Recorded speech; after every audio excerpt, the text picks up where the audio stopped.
Okay, so the second idea that I want to explore a bit, and the book covers, is this idea of ingenuity. Namely, that the world is changing fast. It's going to keep changing, and the people who are leading well, really have the ability within themselves to adapt to a changing world.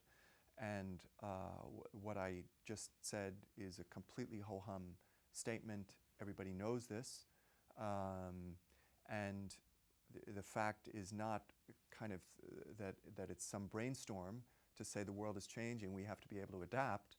Rather, the real issue is, why are we so woefully inept at it? I mean, if you look at anything from very personal things, how people sometimes get stuck in patterns within their families or within relationships, and they're unable to change in ways that they themselves will grow or their family members are able to grow.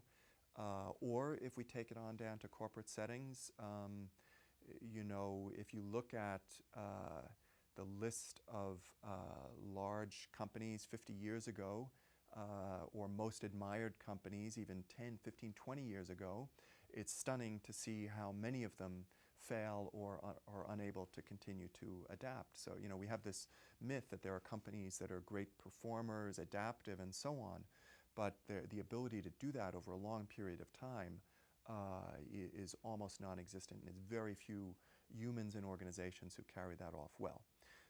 When I was at JP Morgan, we once calculated that every year about 20% of our revenue was coming from businesses that we hadn't been doing as recently as 5 years previously. So in a sense, we were almost reinventing ourselves every 5 years. And I'm sure many of you, whatever organization, industry you're in, have a similar kind of feeling. I mean, this is reality, that we kind of live in this mode of constant reinvention. I had the privilege once of visiting Quantico, the Marine training base. It was a wonderful experience. They do a terrific job there. And one phrase that always stuck in my mind, the way the Marines officers in candidate school go through these incredibly taxing personal experiences, sleep deprivation and going through difficulty and mud and all that kind of stuff that we see in the movies, And the guy said to me at the end of the day, what we're trying to do here is to make people comfortable with the idea of being uncomfortable. Which I thought, I mean, it's such a very simple phrase, but I really found it so valuable and so apt. In other words, we can't solve the fact that we humans don't really like change.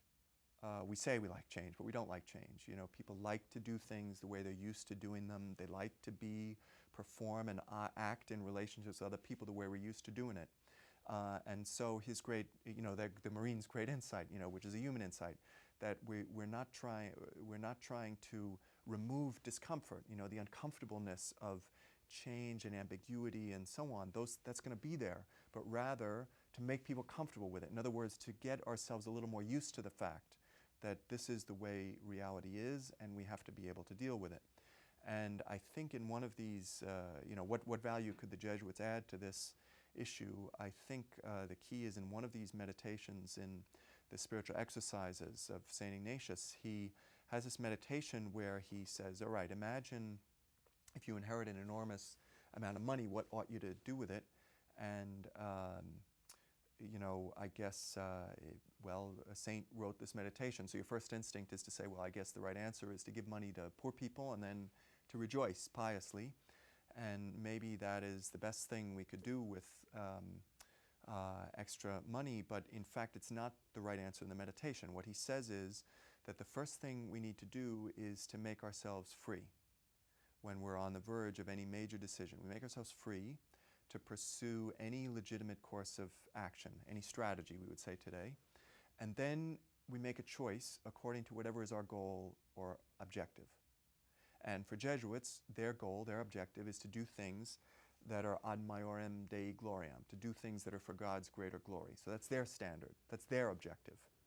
And the way, internally they're trained, they're developed to try and operate is when they have a choice of how do I react in this situation, what do I choose, what career, what moral choice, they should try to be free from attachments that might lead them astray of this goal.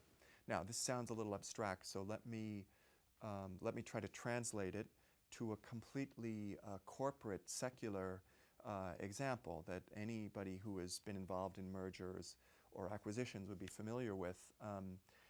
Often we get situations where we're considering a merger between two companies that would be great for customers, great for shareholders, make perfect sense. And now we're at a point where we just have to figure out, so when these two companies merge, who's going to run the company? And so the chief executive of one enterprise, and then there's a chief executive of the other enterprise, and neither of these guys will accept the fact that in a merged entity, somebody must agree to be number two. And so the whole thing unravels. So in the language of this meditation, we would say that each of these guys is so attached to his or her own ego that it gets in the way of making a good choice, a free choice. And I think this is a deeply valuable insight. Anytime we're in settings, organizational settings, and we're discussing a choice or we're discussing any kind of a change, you really get to see people's attachments come out. So a new way of doing something is on the table, and some people will resist it. They'll give reasons.